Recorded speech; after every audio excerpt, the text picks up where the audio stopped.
Hello students, कैसे हैं आप? एक बार फिर आप सबका इस परवेज फिजिक्स क्लासेस में वेलकम है। लास्ट लेक्चर में हम लोग इलेक्ट्रिक फील्ड के फंडामेंटल को फिनिश किया था, जिसमें इलेक्ट्रिक फील्ड इंटेंसिटी, उसके बाद electric field intensity at a point due to a point charge, principle of superposition of electric field और physical significance of electric field, यहां तक हम लोगों ने स्टडी किया था। साथ साथ हम लोग फंडामेंटल पर 3 क्वेश्चंस देखे थे, जिसे आप टाइप 1 कर लेंगे।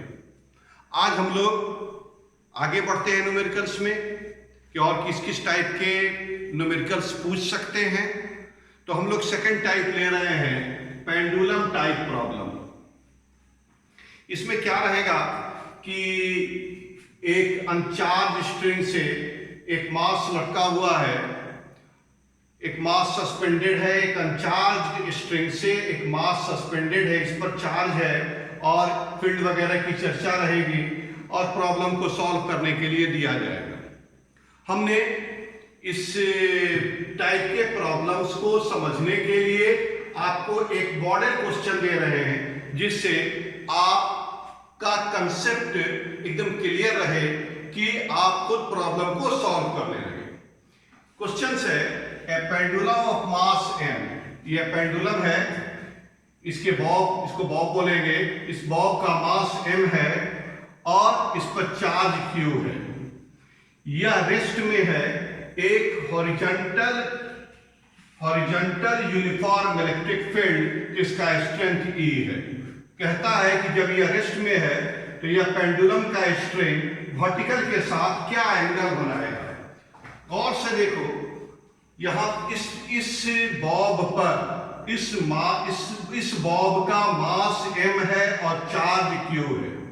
अगर यहां इलेक्ट्रिक फील्ड मौजूद नहीं रहेगा, in absence of electric field, यह ऐसे ही वर्टिकली रहेगा। लेकिन अगर इलेक्ट्रिक फील्ड मौजूद होगा तब यह ऐसे वर्टिकल के साथ एंगल बना करके इस पोजीशन में आएगा।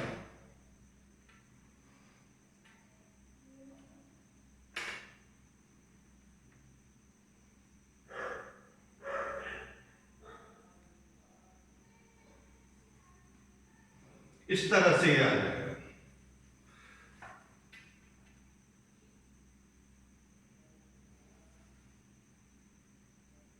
और हम लोग को यही एंगल थीटा कैलकुलेट करने के लिए कह रहा है, टेन थीटा के फॉर्म में और साइन थीटा के फॉर्म में ऑप्शन दिया है। हमको आगे सॉल्व करके इसी फॉर्म में आंसर को खोजना है और सही आंसर को टिक करना है। तो आइए अभी देखिए यहां क्या क्या लग रहा है, इस पर कौन कौन सा फोर्स लग रहा है। तो सबसे पहले तो इसका वेट लगेगा mg नीचे की तरफ, तो इधर लग गया weight mg। Electric field horizontal है, इलेक्ट्रिक फील्ड के कारण फोर्स QE, इस हॉरिजॉन्टल डायरेक्शन में आगे की तरफ फोर्स लग गया QE। और इस स्ट्रिंग में स्ट्रेस्ड स्ट्रिंग में टेंशन का फोर्स लगेगा T। अब इस T को रिजॉल्व करके और आंसर की तरफ हम लोग बढ़ रहे हैं। तो गौर से देखो, ज्योमेट्री से अगर ये एंगल थीटा है तो यह भी एंगल थीटा होगा। ये कंपोनेंट एंगल से एसोसिएटेड कंपोनेंट कॉस, तो ये कंपोनेंट होगा T cos थीटा और ये कंपोनेंट होगा T sin थीटा। एंगल से एसोसिएटेड कंपोनेंट कॉस के परपेंडिकुलर साइन। इक्विलिब्रियम में रहेंगे तो हॉरिजॉन्टल डायरेक्शन में अपोजिट डायरेक्शन के फोर्स को इक्वल करो और वर्टिकल डायरेक्शन में भी अपोजिट डायरेक्शन के फोर्स को इक्वेट करो। तो लिखेंगे इन इक्विलिब्रियम।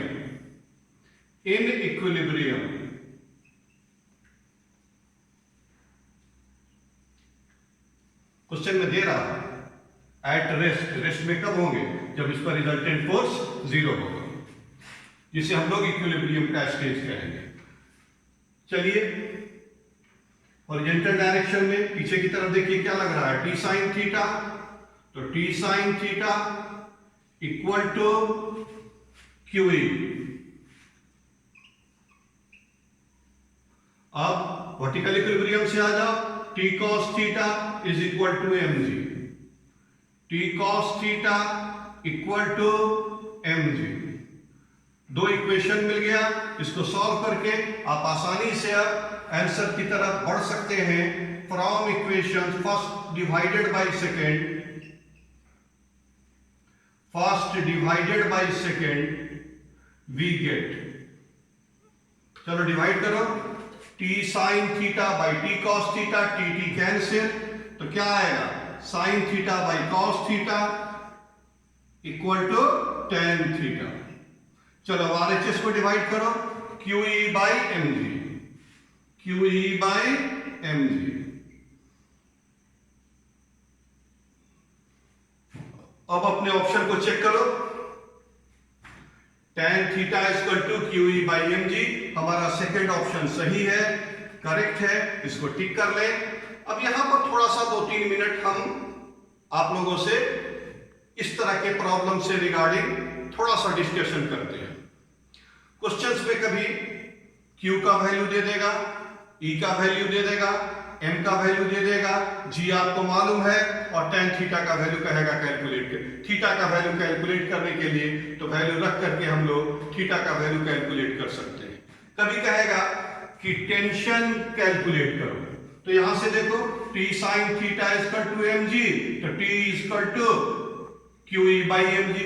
इस तरह से हम लोग टेंशन के वैल्यू को भी कैलकुलेट कर सकते हैं। यहां से थीटा निकाल देंगे, यहां से थीटा के वैल्यू को यहां पुट कर देंगे, क्यू और ई का वैल्यू गिवन रहेगा, तो इस स्ट्रिंग में क्या टेंशन है, टेंशन का फोर्स हम लोग कैलकुलेट कर सकते हैं। ये कंप्लीट डिपेंड करता है कि क्वेश्चंस में डाटा किस तरह से दिए हुआ है। कोई भी डाटा दिया रहे, हमको प्रॉब्लम इससे बाहर नहीं रहेगा, इसी मेथड पर, इसी टाइप पर, इस तरह के प्रॉब्लम हमसे सॉल्व हो जाएंगे। तो हम लोग अब आसानी से पेंडुलम टाइप के प्रॉब्लम को सॉल्व कर सकते हैं। फिर से एक बार देख लो, ये पेंडुलम है, इसका मास m है, इस पर चार्ज q है, इसका मास m है, इस पर चार्ज q है। अगर इलेक्ट्रिक फील्ड यहां नहीं रहेगा तब तो सीधा सीधी क्या नाम है, ऊपर टेंशन T लगेगा, नीचे mg। लेकिन अगर इलेक्ट्रिक फील्ड मौजूद होगा तो यह चार्ज फील्ड के डायरेक्शन में मूव करेगा। पॉजिटिव चार्ज है, फील्ड के डायरेक्शन में मूव करते हुए दिखला दिए, तो यह वर्टिकल के साथ कुछ एंगल बनाया स्ट्रिंग, और इसी एंगल को कैलकुलेट करने के लिए हम लोगों को अभी इस प्रॉब्लम में बोला। तो हम लोग सिंपली क्या किया, नीचे इसका वेट mg दिखा दिया, आगे फील्ड के कारण इस चार्ज पर फोर्स, इस चार्ज पर फोर्स QE, स्ट्रिंग में टेंशन T, एंगल से associated component T cos theta, cos के perpendicular sine T sin theta, equilibrium के स्टेज में T sin theta equal to QE and T cos theta equal to mg।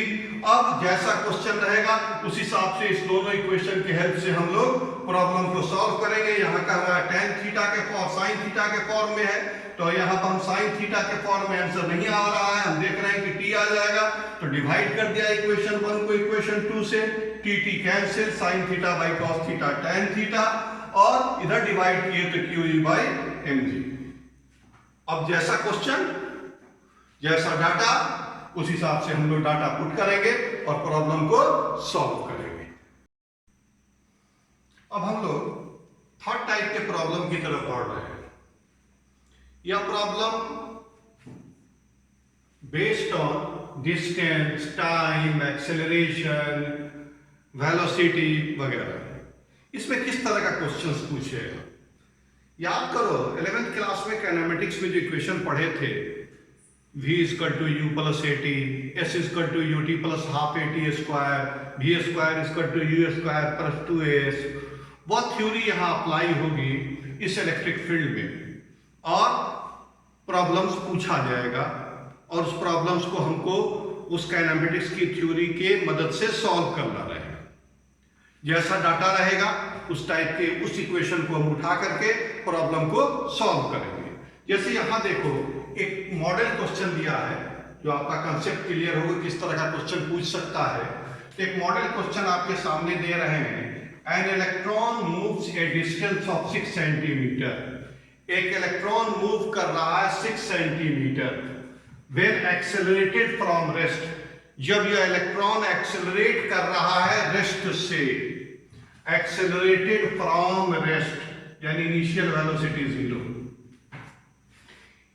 Bye an electric field of strength, electric field का strength दे दिया है। कह रहा है कि यह 6 सेंटीमीटर ट्रेवल करने में उस इलेक्ट्रॉन को क्या टाइम लगा, यही हम लोगों को कैलकुलेट करना है।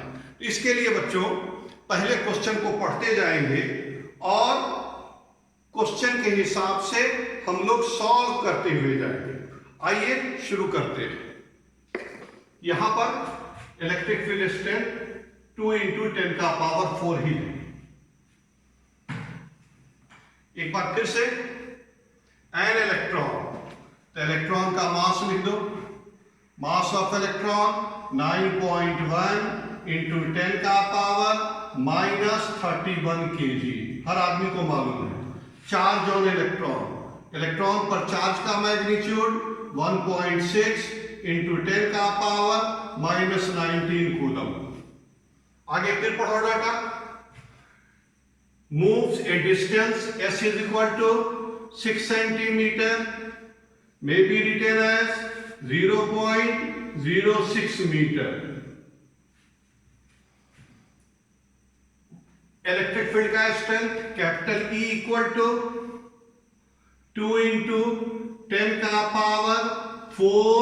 Newton per coulomb.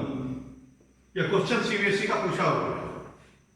सीबीएसई के बोर्ड एग्जाम में यह क्वेश्चन पूछा है। क्वेश्चन बैंक को आप उल्टेंगे तो आपको यह क्वेश्चन नजर आएगा। पहला काम हम लोगों को करना है कि एक्सेलरेशन कैलकुलेट करना है।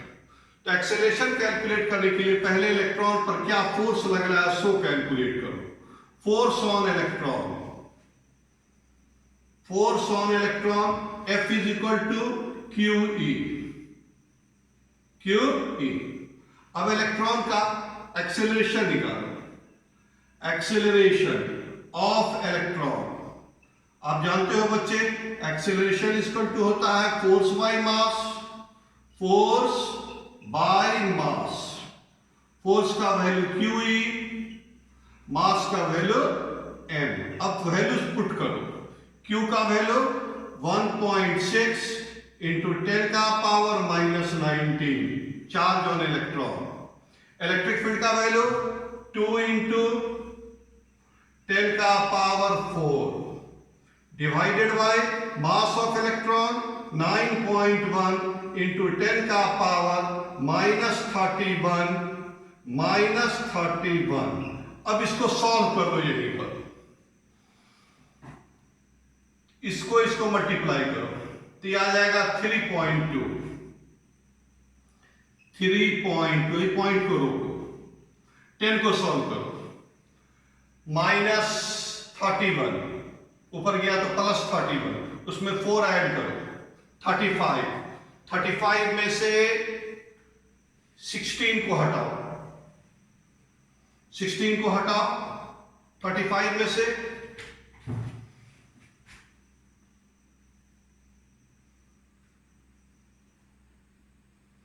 21 × 10 का पावर। एक बार फिर से देख लें, ये दोनों पॉइंट को भी हम रहने दिए हैं, इस दोनों पॉइंट को हम रहने दिए हैं, सिर्फ इसको सॉल्व कर रहे हैं। -31 ऊपर गया तो +31, 35 में से 19 को सब्सट्रैक्ट करो। 19 को सब्सट्रैक्ट करो, वेरी सॉरी, 19 को सब्सट्रैक्ट करो।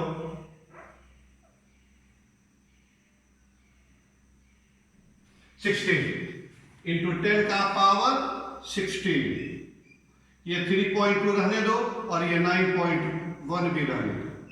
अब इसको डिवाइड करो, पॉइंट से पॉइंट उड़े, इसको डिवाइड करोगे तो 0.5 के करीब आएगा। 0 9 27। अगर आपको ज्यादा कंफ्यूजन हो रहा हो तो 1 मिनट के लिए कैलकुलेटर यूज कर रहे हैं, लेकिन आप कैलकुलेटर नहीं यूज करेंगे, आप इसको खुद इस तरह के छोटे छोटे कैलकुलेशन को खुद फास्टली कैलकुलेट करने की आदत डालेंगे। इसको हम डिवाइड करते हैं तो आता है 0.35। 0.35 इंटू 10 का पावर 16 मीटर पर सेकंड स्क्वायर हमें एक्सेलरेशन निकल गया। अब हमें कैलकुलेट क्या करना है?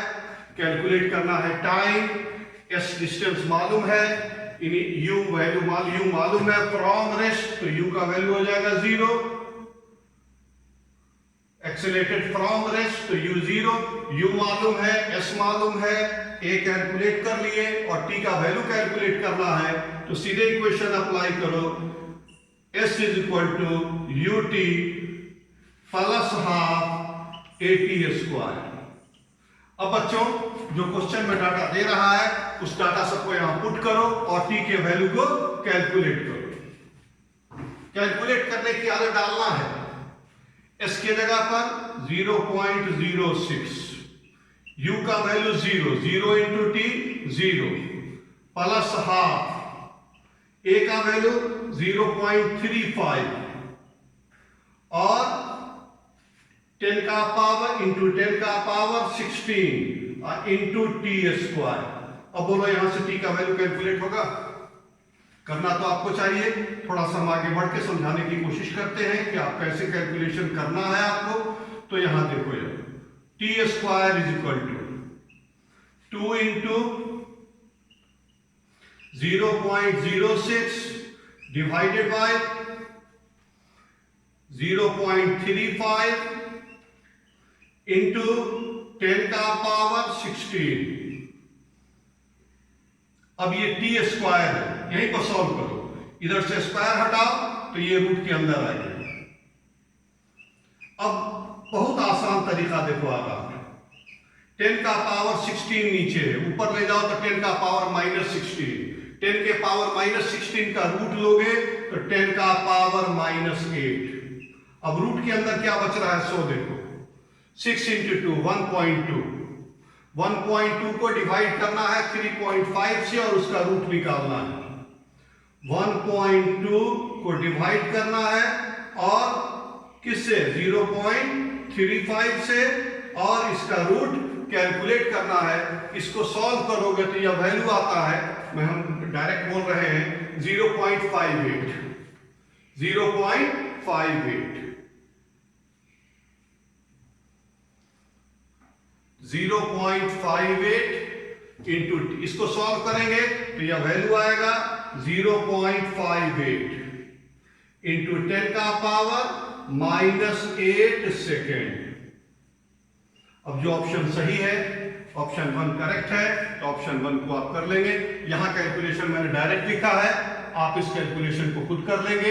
1.2 को पहले डिवाइड करेंगे 0.35 से, और फिर उसका अंडर रूट निकालेंगे तो वह वैल्यू आएगा 0.58 इंटू 10 का पावर -8 सेकेंड। यही हम लोग का आंसर होगा।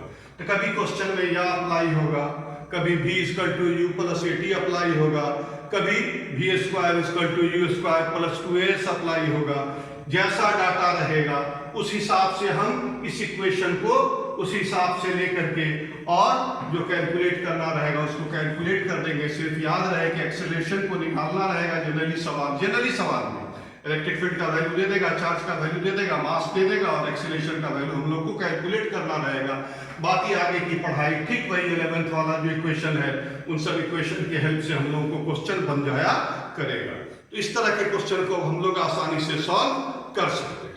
अब हम लोग 4th टाइप के प्रॉब्लम को देख रहे हैं। इस तरह का प्रॉब्लम कूलम्ब्स लॉ में भी था, थोड़ा सा यहाँ सब फर्क आएगा। देखो क्या है कि 2 पॉइंट चार्ज एक लाइन पर दे देगा। जैसे ये लाइन है, इस पर 2 पॉइंट चार्ज दे देगा, एक है Q1 और दूसरा है Q2। Q1 A पोजीशन पर है और Q2 B पोजीशन पर। अब बीच का कोई डिस्टेंस है, सेपरेशन है, दोनों सेपरेट है। कह रहा है इस लाइन पर वह पॉइंट फाइंड करो जहां पर रिजल्टेंट फील्ड 0, इस दोनों चार्ज के जो रिजल्टेंट फील्ड हो वो उस पॉइंट पर 0। तो कहने का क्या मतलब हुआ? सो देखो इस चार्ज, जैसे कहीं पॉइंट ले लिया तो इस चार्ज के कारण यहां फील्ड निकालो, इस चार्ज के कारण यहां फील्ड निकालो। अगर दोनों फील्ड इक्वल और अपोजिट हो तभी ही रिजल्टेंट फील्ड जीरो होगा। इक्वल की बात चर्चा बाद में होगी, पहले हम कहें कि दोनों अपोजिट होगा और फिर इक्वल होगा, तब रिजल्टेंट फील्ड जीरो होगा। तो हमको कहां कहां पर पॉइंट मिल सकता है? एक पॉसिबिलिटी है ए के आउटर रीजन में, इस लाइन पर कहीं ए के आउटर रीजन में पॉइंट हो, उसी तरह इधर बी के आउटर रीजन में, चाहे ए और बी के बीच कहीं भी यह पॉइंट हो सकता है। लेकिन पॉइंट कहां होगा यह डिपेंड करेगा कि चार्ज का साइन कैसा है। अब जैसे गौर से देखो, हम ले रहे हैं इस दोनों को पॉजिटिव, दोनों को पॉजिटिव ले लो। अगर दोनों को पॉजिटिव लेते हो और उसके बाद पॉसिबिलिटीज को देखो, यह पॉइंट ए है, ये चार्ज है +Q1, ये पॉइंट बी है और यह चार्ज है +Q2। हम सबसे पहले पॉइंट लेते हैं ए के आउटर रीजन में। हम जानते हैं बच्चे, पॉजिटिव चार्ज के कारण फील्ड रेडियली आउटवर्ड और निगेटिव चार्ज के कारण फील्ड रेडियली इनवर्ड। गौर से देखो, हम यहां पर कोई पॉइंट कंसीडर कर रहे हैं, इस P1 पॉइंट पर। यह पॉइंट है कहां? ए के आउटर रीजन में। ए पर जो चार्ज है इसके आउटर रीजन में। इस पॉजिटिव चार्ज के कारण इस P पॉइंट पर फील्ड P से ऐसे बाहर की तरफ रेडियली आउटवर्ड। अब गौर से देखो, ए पर जो चार्ज है उसके कारण भी फील्ड आ गया ऐसे बाहर की तरफ। अब आइए बी भी आई, बी से आइए P पॉइंट पर, पॉजिटिव चार्ज है, किधर फील्ड होगा? इस P पॉइंट पर रेडियली आउटवर्ड। दोनों फील्ड का डायरेक्शन सेम हो गया, दोनों फील्ड का डायरेक्शन सेम हो गया, तो इस दोनों का रिजल्टेंट कभी भी इस पॉइंट पर जीरो नहीं होगा, क्योंकि दोनों एक ही डायरेक्शन में है, तो रिजल्टेंट दोनों के मैग्नीट्यूड के सम के बराबर होगा। तो कहने का मतलब हुआ कि ए के आउटर रीजन में कोई पॉइंट नहीं मिलेगा। उसी तरह अगर हम बी के आउटर रीजन में भी जाएंगे तब भी हमको कोई पॉइंट नहीं मिलेगा, इसलिए कि इस पॉजिटिव चार्ज के कारण इस P2 पॉइंट पर फील्ड बाहर की तरफ, ए पर चार्ज है तो फील्ड को लिख दिया EA, बी भी पॉजिटिव, इससे भी बाहर की तरफ, ऐसे चार्ज से पॉइंट जाओ, पॉइंट से बाहर की तरफ, तो यह डायरेक्शन हो गया EB का। दोनों फील्ड फिर एक डायरेक्शन में जब आ गए तो इनका रिजल्टेंट कभी भी जीरो नहीं होगा। यानी इस ए और बी पर जो चार्ज है इसके आउटर रीजन में कभी भी रिजल्टेंट फील्ड का वैल्यू जीरो नहीं होगा। तो हम लोग को यह मालूम हो गया कि अगर क्वेश्चन में हमको क्या दे दे, दोनों पॉजिटिव चार्ज दे दे, तो पॉइंट इस दोनों रीजन में तो नहीं ही होगा। अब आइए कहीं यहां लेते हैं, यह पॉइंट कहीं भी यहां पर हो सकता है, ए और बी के बीच कहीं भी हो सकता है। मान लो हम P ही ले लिया। अब आ जाओ इस पॉजिटिव चार्ज के कारण फील्ड, इस पॉजिटिव चार्ज के कारण फील्ड रेडियली आउटवर्ड, किस पॉइंट पर? P पॉइंट पर। फिर B से आओ P पर, ये भी पॉजिटिव, B से P रेडियली आउटवर्ड। गौर से देखो, ये दोनों फील्ड का डायरेक्शन क्या आ गया? एक दूसरे के अपोजिट आ गया। अगर मैग्नीट्यूड सेम हो जाए तो इन दोनों फील्ड का रिजल्टेंट यहां पर जीरो होगा। यानी रीजन कहां मिल रहा है? तो in between the two charges. यानी अगर दोनों चार्ज हमारा पॉजिटिव हो, Q1 भी पॉजिटिव हो और Q2 भी पॉजिटिव हो, चाहे Q1 भी निगेटिव हो और Q2 भी निगेटिव हो, तो पॉइंट मिलेगा कहां? in between the two charges, in the region between the two charges.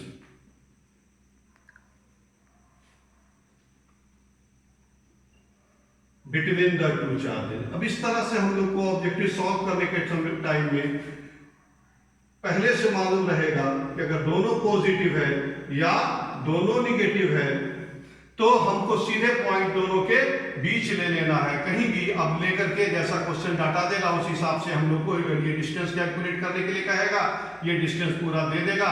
जैसा भी क्वेश्चन रहेगा उस हिसाब से मॉडल क्वेश्चन में हम लोग देख लेंगे और क्वेश्चन को सॉल्व करेंगे। यहां पर एक ही चीज ध्यान में रखना है, क्या कि अगर हमको एक लाइन पर दो चार्ज दे दे और कहे कि वह पॉइंट लोकेट करो, खोजो जहां पर रिजल्टेंट फील्ड 0 होगा, तो वह पॉइंट कभी भी अगर दोनों को चार्ज पॉजिटिव और दोनों चार्ज निगेटिव रहेगा तो हम कभी भी ये कि आप पहले चार्ज के आउटर रीजन में और दूसरे चार्ज के आउटर रीजन में पॉइंट्स नहीं लेंगे। जब लेंगे तो in between the two charges. एक बात तो यह हो गई। दूसरी बात यहीं पर एक और देखो, अगर एक पॉजिटिव और एक निगेटिव हो, इसी पर आप समझा रहे हैं, इस सबको मिटा दें जरा सा।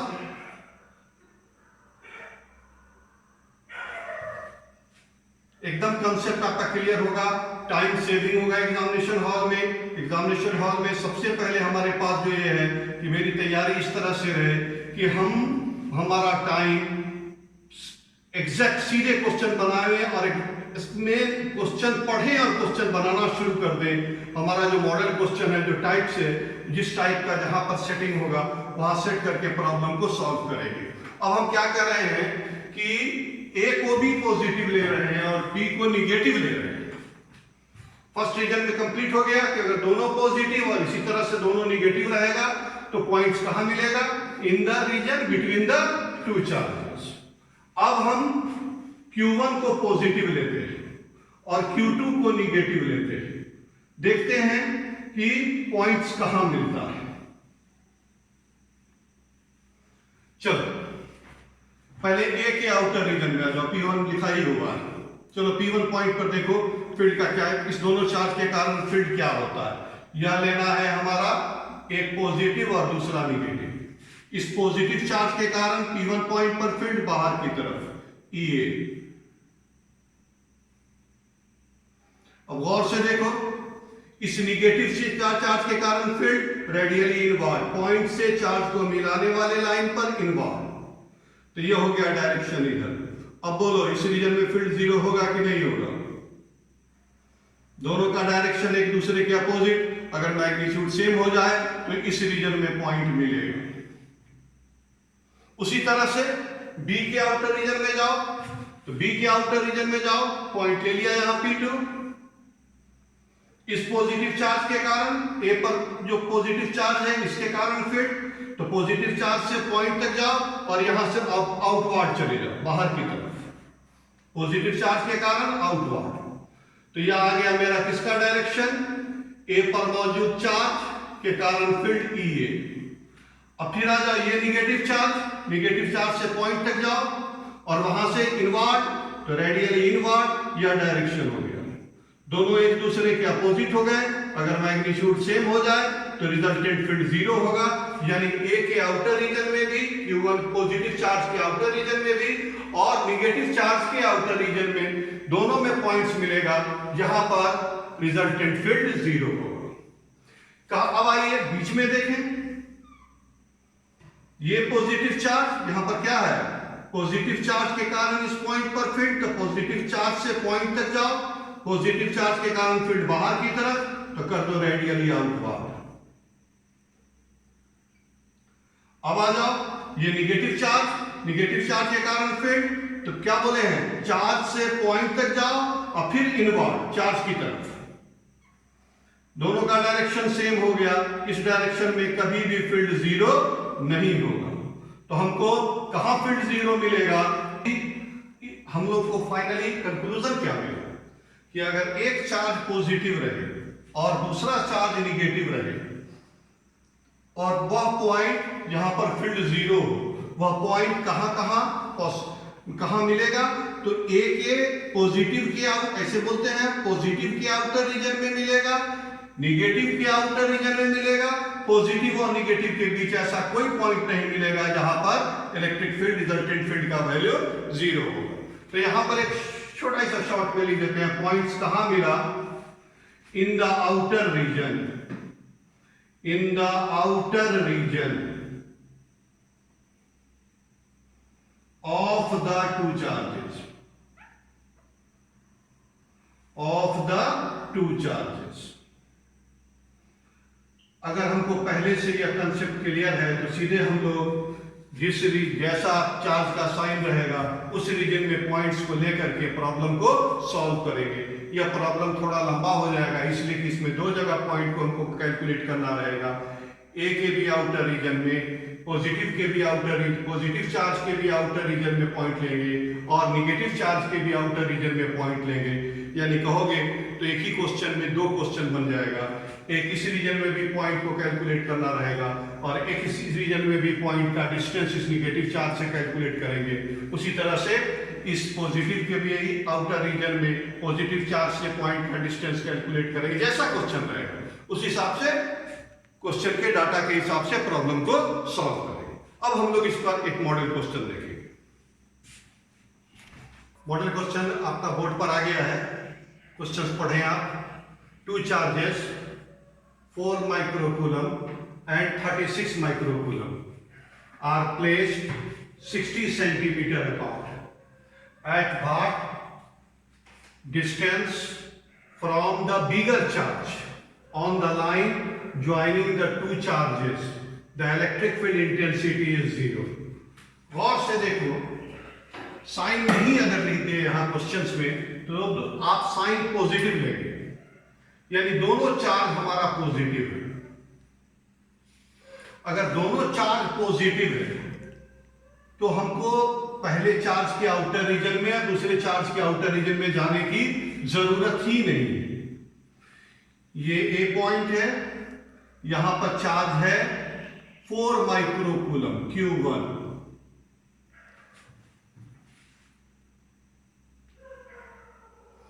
Four microcoulomb can be written as 4 into 10 का power -6 coulomb. Second charge Q2, इसको B पॉइंट पर ले लेते हैं और इसका वैल्यू दे दिया है Q2 is equal to 36 microcoulomb. एक ही बात, 36 इंटू 10 का पावर -6 कूलम। कह रहा है दोनों चार्ज के बीच का डिस्टेंस, ए से बी का डिस्टेंस, यह डिस्टेंस दे दिया है 60 सेंटीमीटर। 60 centimetre means 0.6 metre. अब कहता है ये हमारा है 4 माइक्रोकूलम, ये है मेरा 36 माइक्रोकूलम। अभी आपको थ्योरी समझाया कि अगर दोनों पॉजिटिव चार्ज है तो पॉइंट हमको लेना है इस दोनों चार्ज की, इसी लाइन पर इस दोनों चार्ज के बीच कहीं यहां पॉइंट ले लिया और यह पॉइंट लिया और बिगर चार्ज से यह डिस्टेंस ले लिया x।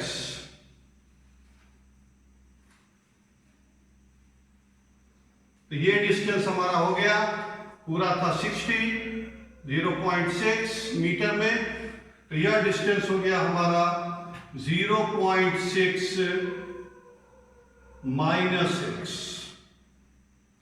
ये पूरा डिस्टेंस है 60 सेंटीमीटर मीन्स 0.6 मीटर। चल रहे बच्चा लोग, कैसे बढ़ाया जाए बोलो।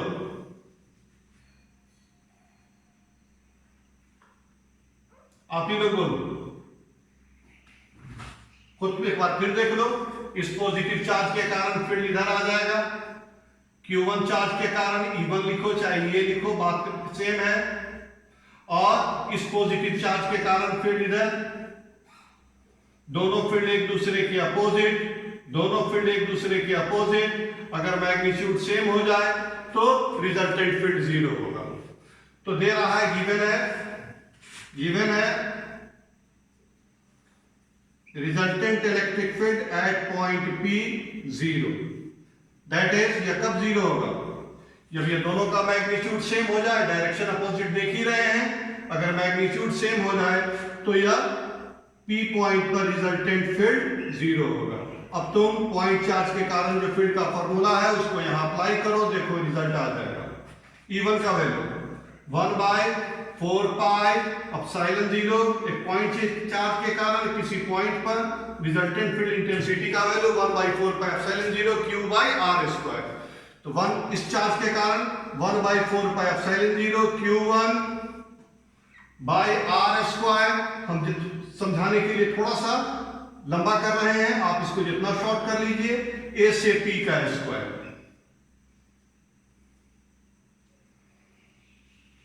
इक्वल टू, अब इस चार्ज के कारण 1/4 पाई एप्सिलॉन नॉट q2। अब कहां से कहां तक का डिस्टेंस, b से p का डिस्टेंस का स्क्वायर। वैल्यू पुट करो, रिजल्ट तुम्हारे सामने रहेगा। चलो ये और ये कैंसिल। q1 का वैल्यू 4 इंटू 10 का पावर -6, ap का value 0.6 minus x whole square. q2 का वैल्यू 36 इंटू 10 का पावर -6, 36 इंटू 10 का पावर -6, b से p का डिस्टेंस x स्क्वायर। ये और ये कैंसिल हो गया। चलिए कैंसिल कीजिए, 4 से कैंसिल होकर ये 9 हो गया। तो यहां बच रहा है 1/0.6 माइनस x का whole square is equal to 4 से कैंसिल होकर ये 9, इसको स्क्वायर के फॉर्म में लिख दो 3/x का होल स्क्वायर। x स्क्वायर और ये 3 का स्क्वायर 9, 4 से कैंसिल किए तो यहाँ 9 को हमने लिख दिया 3/x का whole square, 9/x square. Square हटा दो सीधे और सॉल्व कर दो। स्क्वायर हटा दिया और क्रॉस मल्टीप्लिकेशन किया। चलिए x into 1x equal to 1.8, 3 से मल्टीप्लाई किया माइनस 3x। ये स्क्वायर कैंसिल हो गया। अब सॉल्व कर दो, इसको इधर ले आओ, क्या आ जाएगा 4x इक्वल टू 1.8 और x इक्वल टू 1.8 और x इक्वल टू 1.8/4। सॉल्व करो, 2 से कैंसिल किए, 4 से डायरेक्ट कैंसिल करो, 0.45 मीटर इक्वल टू 45 सेंटीमीटर। तो आंसर आ गया फ्रॉम बिगर चार्ज। क्वेश्चन में पूछा था बिगर चार्ज से, इसीलिए डिस्टेंस हमने लिया था बिगर चार्ज से। बिगर चार्ज से यह कितना डिस्टेंस पर हुआ पॉइंट है, तो 45 centimetre from bigger charge, from bigger charge. Option इसमें नहीं दिया था, अब इसी तरह से आपको ऑप्शन जो दे दे, एक ऑप्शन यह रहेगा ही उसमें, इसको हम लोग टिक करेंगे। एक बार और इस क्वेश्चन को समझ लीजिए, ये तो हमने बनाया है, एक बार और समझ लीजिए। 2 चार्ज है 4 माइक्रोकूलम और 36 माइक्रोकूलम का, Q1 और Q2 है। माइक्रो को कूलम में चेंज करके लिख दिया। एक दूसरे से 60 सेंटीमीटर से अलग है, 60 सेंटीमीटर को हमने मीटर में चेंज कर दिया ये भी डिस्टेंस को। अब आगे क्या कहता है पढ़ो, at what distance from the bigger charge, bigger charge से कितना डिस्टेंस पर, बिगर चार्ज से कितना डिस्टेंस पर दोनों चार्ज को मिलाने वाले लाइन पर रिजल्टेंट इलेक्ट्रिक फील्ड का वैल्यू 0 होगा। दोनों चार्ज पॉजिटिव है तो पॉइंट इस दोनों चार्ज किस रीजन में होगा, तो in between the 2 charges. In between the 2 charges point ले लिया, दिखा भी दिया।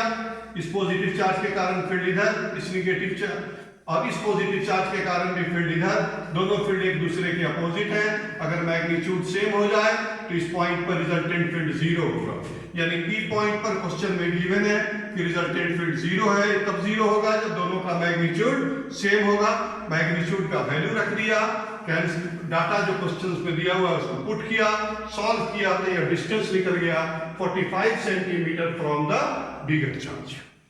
अगर क्वेश्चन में कभी ऐसा दे दे एक पॉजिटिव और एक निगेटिव, तब आप इस रीजन में भी पॉइंट लेंगे और क्वेश्चन को सॉल्व करके लिखेंगे कि इस चार्ज से इतने डिस्टेंस पर है, और फिर इस रीजन में भी पॉइंट लेंगे।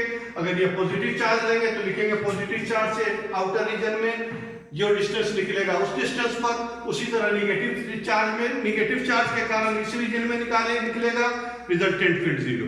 तो जब पॉजिटिव और निगेटिव रहेगा तब दोनों रीजन में हमको पॉइंट निकालना होगा, यानी दोनों रीजन में हमको डिस्टेंस कैलकुलेट करना रहेगा अगर इस तरह का सवाल रहे। तो आज हम लोग करीब क्या टाइप का क्वेश्चन देखे, 4 या 5 टाइप का क्वेश्चन हुआ। अब हम लोग अगले क्लास में एक क्लास और लेंगे इस पर, प्रिंसिपल ऑफ सुपरपोजिशन पर क्वेश्चंस देखेंगे और कुछ मिसलेनियस क्वेश्चंस देखेंगे, और फिर इलेक्ट्रिक डाइपोल शुरू करेंगे। आप घर पे इस तरह के क्वेश्चंस को अपने बुक्स में देखिए और सॉल्व कीजिए। अब तो आपको इतना कॉन्फिडेंस आ रहा होगा जितना जो प्रैक्टिस कर रहे हैं हम लोग, तो कि अब आपसे प्रॉब्लम सॉल्व होगा। और मेरी यह कोशिश है कि यह क्लास आपका वीडियो नहीं रह जाए, यह लाइव रहे, और हम पढ़ा भी रहे हैं उसी तरह से कि आपको देखने में साफ लगे कि हम सर के सामने लाइव पढ़ रहे हैं। इसलिए हम कोई भी बीच में पॉइंट्स ऐसा नहीं छोड़ रहे हैं या तेजी में बढ़ जा रहे हैं जिससे कि आपको घर पे समझने में दिक्कत हो, वीडियो देख करके दिक्कत हो। तो मेरी कोशिश है कि आपको हम समझिए एक लाइव क्लास दे रहे हैं, और इसी कोशिश के हिसाब से हम अपना यह क्लास को तैयार करके आप तक पहुंचा रहे हैं। तो रहने दिया जाए आज। चलिए, थैंक्स।